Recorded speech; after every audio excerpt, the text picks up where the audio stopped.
Kentucky Fried Chicken has blocked me on TikTok last year. They also restricted me on Instagram from being able to mention and tag them in posts about Kentucky Fried Chicken history. And now I find myself blocked on YouTube. For those that are new here and don't know, I'm Colonel Sanders' great-great-nephew. I have dedicated my pages for the last few years upholding the legacy of this family and the history of Kentucky Fried Chicken, while also teaching you some recipes of Uncle Harley's that weren't so secret, and also cracking his 11 herbs and spices of what I believe it is through facts and information that I had. We have a lot of fun on this page with that stuff. But for the last 12 years or so, I have been speaking out against Kentucky Fried Chicken's marketing, which has found it necessary to resurrect the Colonel from the dead, sexualize him, and misrepresent him to the public. Recently, they started doing this again. They resurrected him from the dead. They used an actor from Sons of Anarchy, and the marketing team's launch for this ad campaign was, "What if we make the Colonel hot?" And they were chanting, "Make him hot." I spoke out against this. Around the same time, my review of Central City Kentucky Fried Chicken's restaurant was going viral. And it wasn't a good review because of how they mistreated my family after we filed the complaint and the review of the food that was soggy and missing items that we paid for. What the company is saying and showing with my complaint is that if you are related to Colonel Sanders, the founder of Kentucky Fried Chicken, then you are not entitled to the same customer service that anyone else is. Instead, if you're related to the founder of the restaurant, expect your complaint to be thrown in the trash and ignored. And if you decide to take it to social media, be expecting to be blocked by the company in hopes that you are silenced. But that's exactly what happened to me and my family. The employees reached out, they insulted us, they insulted our finances, our livelihoods.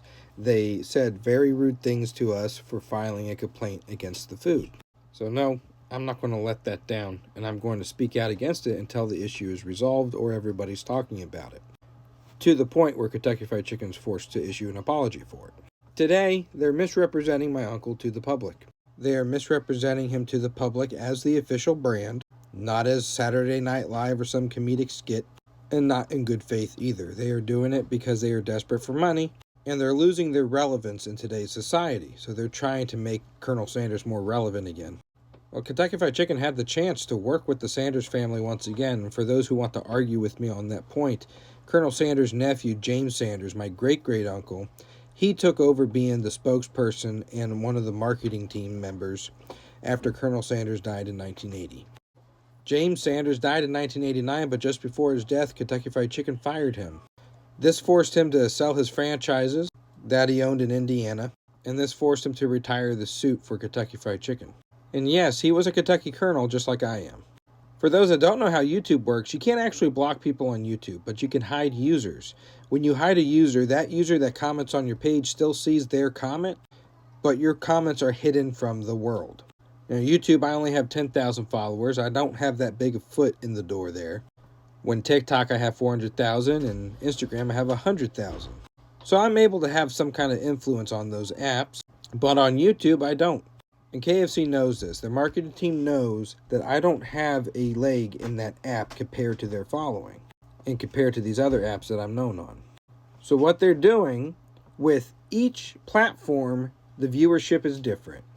You may follow KFC on TikTok, but that doesn't mean you follow them on YouTube. The viewership is a completely different base on each platform.